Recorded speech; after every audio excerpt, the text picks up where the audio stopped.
Pastor Geoff, to introduce yourself. Tell us what your role is at church, and maybe a bit about your family. What does family life look like for you at the moment? Okay, so Lee and I are older than we used to be. We've been here now in Brisbane for 20 years as the lead pastors of what is now Life Church.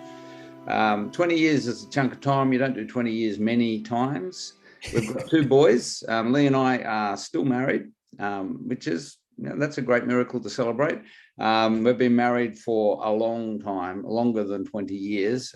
We've got two boys. One's about to turn 29. One's about to turn 27. I went to the footy with my 29 or 28-year-old on the weekend for the Magic Round, and I just thought, Lee and I are really enjoying hanging out with our adult kids. So it's a very different thing. We just sold our family home that we raised our boys in.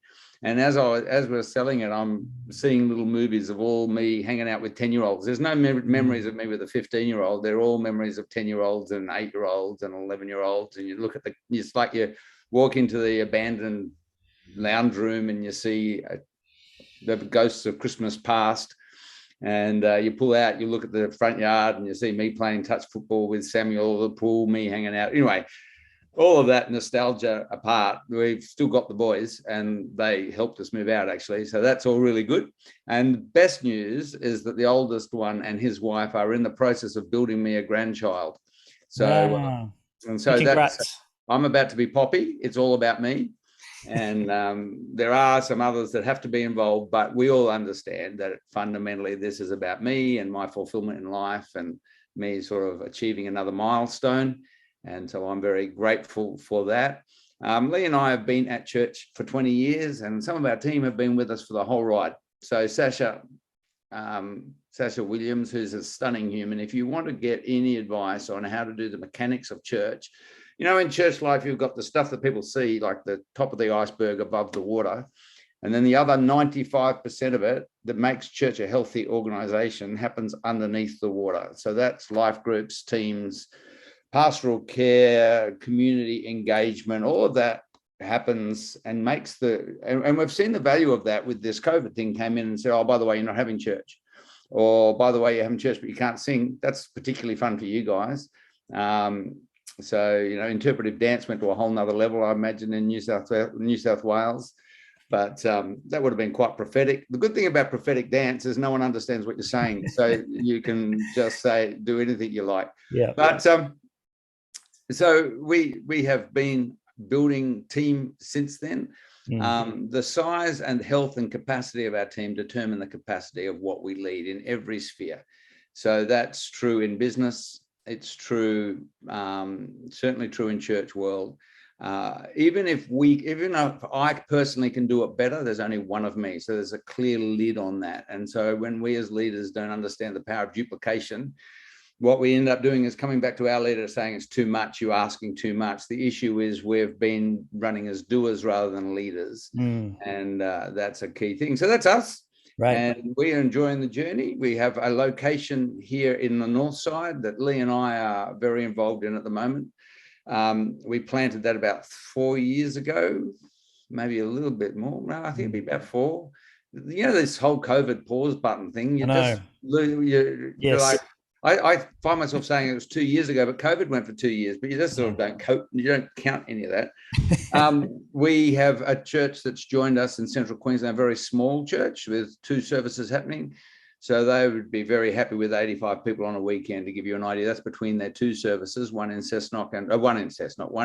Capella and one in Clermont. That's 50 k's apart. And that's Alan Kelly. So we have them that's our Central Queensland location. And then we have our North location, which we planted, and beginning of last year, we moved into a rented facility that was ours all the time. Made a massive difference, massive. Yeah. In fact, I reckon that was really a start again point. COVID had decimated everything. So it's like we planted again, really. So that's a snapshot of where we are and what we do. We have a school with 1,100 kids in it. We have just opened a childcare that'll hook on the front of that business, and so we'll be able to look after kids and partner with parents in a Christian environment from very, very young all the way through to 18. And as I said to church on Sunday, teachers ruin children. They come to school, they all come to school really nice, and they all leave not nearly as nice. They've had the same parents all the way through. The only change that you can point to is the teachers. And so your kids have, you've got lovely, all the little preppies, they're lovely. All the year 12s, no, not so much. So I think the only change there could be teachers. So we're trying to work on reversing that. That's a good point. I mean, you were talking there before, which I've heard you say so many times, about how great Sasha is. You're talking about Alan Kelly, and you always seem to have something encouraging to say about your leaders. And even when Rachel and I first met you, like, you were just talking about how amazing it is that you get to lead with the people you lead, and how, great it is that you've got these amazing people in your world. And, you talk about how great your board is and how great your executive team is. And I was thinking, wow, is it possible that you have all these amazing people in your world, or are you just, making up all these stories to, inflate their ego? Or, I know that's not true. So then I think, okay, well, like, what is it about that? You like, often say things that aren't true. And I think, is there something to be gained? Like, are you, like, obviously you're a natural encourager, and I just obviously love that about you. But what I want to ask you is, that aside, is there something to be gained in leaders, like for us as leaders, to really have a genuine sense of gratitude for the people that we're leading, and to be speaking that out, like to verbalizing that? Yeah, absolutely. I get very tired of hearing leaders, and especially I think church leaders specialize in this often, of whinging about their team. People tend to rise and fall to expectation. And how good is it to have someone to do that? Like, I so appreciate the people who give their time and do that. And to be fair, the greatest privilege of my life is the people I get to do life with. 99% of the time when I get on the phone, I get someone really outstanding on the other end. So I do feel very, very privileged and blessed from the front to the back. I always take a long time to get to my desk because I want to say good day to everybody. Having said that, including myself and my wife, we are all incredibly human. So we need to understand that the leaders you get, just like you, are going to have strong points and not so strong points. And so that doesn't mean that we get frustrated with them. And we certainly have to be very careful where we express that frustration. And I think what happens as Christian leaders, we're often a bit passive aggressive, which means we don't want to confront anything. What we need to do with all of our emerging leaders is we need to be only giving release proportional to the permission that we have. Now, permission is that teach me to pray sort of scenario. That's, if you feel like you're on eggshells with someone, that is the Holy Spirit telling you you've got no permission here. So you can't release people who put everybody on edge, because what you'll do is increase more people being on edge. So we do need to be very cognizant about who we release, and we need to be looking for permission, and that permission can be withdrawn, and that will affect their effectiveness in that role. So, Tom might have been at one stage this, and so we need to address that and address our performances. And I think that what we need to do, I really enjoy Craig Groeschel's podcast. I would recommend it to everyone. And he was doing an interview with someone, anyway, and they coined the phrase, to be unclear is to be unkind. I've also heard Craig talk about how he talks to underperforming team members. Firstly, we need to understand that people who are doing this for nothing are doing this for nothing. Okay, so they're giving us something. We need to be very appreciative of that, because they are sacrificing part of their world. So we have to make sure when we're talking to people and being clear in our communication, that our communication is not countercultural. So if I'm having a go at Luke because what he's done is not in line with the culture, and I have veins popping out of my neck, maybe what I'm doing is not in line with the culture either. Okay, so at Life Church, we want to be loving, inspiring, fun, and empowering. Coincidentally, that spells life. And so we need to make sure as leaders we're modeling that. But we do need to have clear expectations on our team. So Natalie Wood's on my team. I say, okay, Natalie, you're doing this is your leadership responsibility. This is the stuff that's within your scope. This is the stuff that's not within your scope. And this is what we want to see happen this year. Then we continue to walk with that. And we would then look for that happening. And we're in the midst of that. We're also looking for the soft things, the cultural permission, how that's going.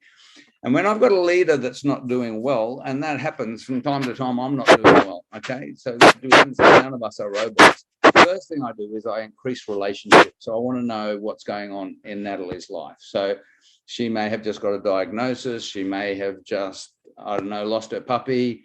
And so we want to find out what other stresses are taking place. We're going to increase relationship, but we do want to talk to things early. What we often do as Christian leaders is we don't address issues early until they become a mountain.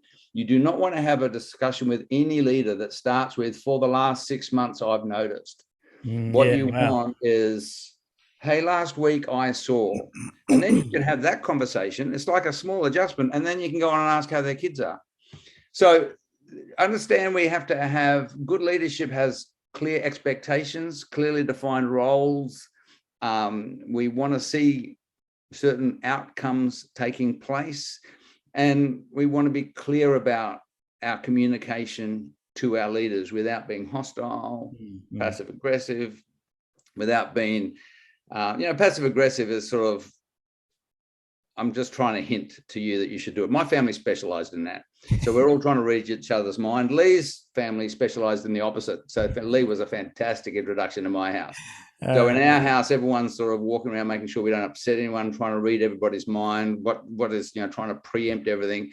Lee's family just put it out there and deal with it. And so you'll generally find in a family, in a couple, you've got one of each of those just quietly, because we tend to marry someone who complements that. So our team are great. I want to speak life into them. I want to also make sure that I am looking at that.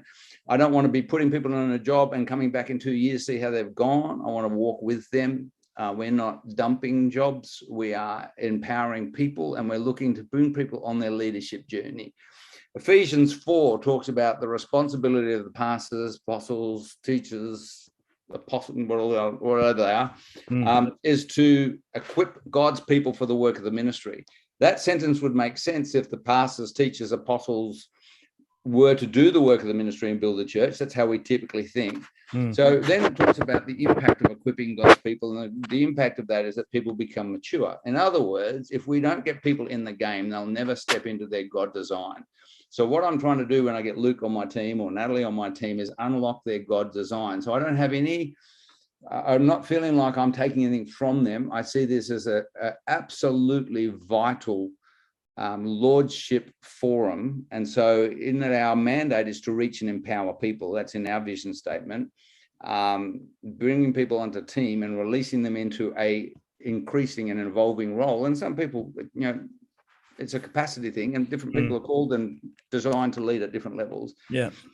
So that's probably a long answer to that question. Well, does that help you? Yeah. And it leads into this other thought I wanted just to touch on, which is about, because what you guys, I've seen you guys do so well, you and Pastor Lee, is you have a great ability to raise great leaders, and then you have the confidence to release them into like significant responsibility and big opportunities. But I've also observed, now that we've known each other for a few years, I've seen that go sideways, where you roll the dice with a person or an opportunity and it doesn't work. And I guess I wanted you to reflect on, if you could, like how you handle that personally. How do you in your own spirit, in your own heart, deal with what is effectively, a mistake, or not necessarily your fault or their fault. Circumstantially, things might have gone sideways, but often as leaders we think, oh wow, I've invested so much, I've taken a big risk, and it blew up. How would you advise another leader to handle that personally within their own heart? That's really difficult. Heart journeys is very difficult. The encouraging thing is it happened for Jesus like that. Jesus was obviously, not a great leader. Look at Judas, right? So that encourages me, actually. So in that our job is to raise and release leaders. My job is not to pull off Sunday. It's to empower people. If that goes sideways, then I need to have been involved in that, and I need to see it going sideways quickly. Then I need to be able to move that person sideways or out of that sphere of influence without making them feel like they've failed or making them look like a loser. So the people have to be a hero when they step up and a hero when they step back. So we are, by definition, taking measured risks with people. What we need to do is make sure as leaders we're always quantifying that risk and that we are protecting the organization. So we are, what I found in church life is that people often want the title more than they want the job. So someone wants to be on the oversight, but they don't want to do anything on the oversight, or they want to be the kids pastor, but they're not really keen on ringing everybody, or they want to do, and so then they come back and say, oh, it's too much. So what I do is I try to give people the job before I give people the title. So then when I give someone the title, they've already sort of had the job. When I announced Ben Higgins as our youth leader, I did the youth the first 2 years we were at church. And then I announced Ben Higgins as our youth leader. I was the sexiest youth pastor we've still had to date. And I want to say, just in my own defense, the leaders that came out of those first 2 years, we've never had a leadership crop like that ever since. And many of them are still leading in our church. But when I gave Ben the job, people go, oh, isn't he always been doing that? And so we want to make sure that we do project before profile, because sometimes people want the profile. And you want to test people's hearts. The process of leadership development is two things: heart and hands. Hands is knowing how to do what they have to do, and heart is the heart. And when Luke's dropping the ball, my first question is there a heart problem or a hands problem? If there's a hands problem, I may not have communicated effectively, or there's more training needed, which is what the process is. If there's a heart problem, same deal. I need to adjust that. And if that doesn't shift, that will become a deal breaker. But, leaders, we've had kids leaders who stepped up, didn't do great, and are no longer kids leaders. We've had leaders in pretty much every sphere of our church have a go. I'm really singing Kimberly Moyer's praises at the moment. She's just launched Alpha. We gave it to her as a concept. She researched it, brought the plan to us. And we've got a bunch of people coming to Alpha on Sunday nights and at North on Friday nights that would not have otherwise been engaging with our church. And I'm so proud of our church, how our church has risen to that. But nothing happens without leadership. So Kimbo's, and she's an emerging leader herself. She's not long been around our machine. She looks after life groups and Alpha and all that sort of stuff. And so, yeah. Yeah, no, you guys do that so well. It's something that we really look to you for in terms of empowering and raising and releasing leaders. And we've benefited from that. We've been able to see that the fruit of that relationship outworked in all of our locations. And it's ongoing challenge though. It's not something like you've said to me before. That's basically the role as leaders, is just to empower people. And if it goes sideways, well, you still haven't been unfaithful with what you've been called to do, because, like you said, it's not about putting on a service. It's about raising leaders, empowering people, and building teams. And what if you had one? See, if you had one, it would have been outstanding. So we've always got to be stepping up, risking our heart. It's the same with pastoral care. The people who we help most are the most likely to bite our hand, because the reason they need the help is their life's not working, right? So therefore, in pastoral care, that's why Paul says in Romans 12, if your gift is helping people, do it cheerfully. But we often get bent out of shape and get nasty and sort of angry at the world, because we become the advocate for the oppressed and think whatever. And we've got to really make sure we don't get a victim mindset, because what we're doing then is locking the people that we're helping into their cycle of it's somebody else's fault, and you're not empowering people. But that's a whole nother sideways thought. So good. It's so good. And it's been helpful. I mean, for me personally, through this like COVID season, the last couple of years, where we've seen people really struggling with life and finding it difficult to just function in a normal way. I think, like being honest, as a pastor, I kind of think, well, why can't you just get on with it and just, pull your socks up and move forward with life? But, I just find it so encouraging to hear that, well, to see you guys have done it in such a way where you have a good spirit about it. Like, it's not like you give people, permission just to, not own their own responsibilities, but you do it in a way where you have a really good spirit about it, and you just have a real sense of fun about it. And you've been able to, from what I've observed anyway, you've been able to keep that sense of fun pretty stable right throughout this very challenging season. Like, we're on a call every week, and with you guys from Life Church, And there were some weeks there where it was a bit darker than normal, but generally, like, you guys are able to bring a real sense of lightheartedness to what was a really challenging season. I think we need to be really sensitive to when we're leading in the environment we lead in. Emotional intelligence requires that we understand who we are and understand how we're being perceived and understand what's happening in somebody else's head. So we, as a leader, we need to be thinking about not just what I'm saying, but what's been heard. I think we need to understand that people are not just tired, they're depleted. They think the answer for depletion is more isolation, but it's the isolation that got them in this place in the first got this thing happening in the first place. So, Luke's a bit of a gym junkie. So after COVID, he looks in the mirror and is turned back into the puny little man that Rachel married, right? And so he looks and he thinks, oh, these guns, and he goes to the gym and he can't lift 10 kilos and thinks, what I need is a rest on the couch. So he goes and sits on the couch and then he says, but my legs are still tiny and I'm still very tired. I think I'm going to sit on the couch some longer. But the problem is it was sitting on the couch that made his guns turn into puny little girls' arms. And so what he needs to do is start again, and he needs to put something in. And what we need to be helping our people understand is they don't need a rest. They need to be replenished. Now, replenished does not necessarily mean more work. So if your car runs out of petrol, you can do two things. You can park it up and then the problem goes away because it's not going to stop because it's not driving, or you can find a petrol station. They're the two choices you've got, and put more petrol in. So we have to be helping people. So in this season, we have tried to keep our program really very spaced. And we have tried to intentionally replenish people and lead our leaders to replenish themselves.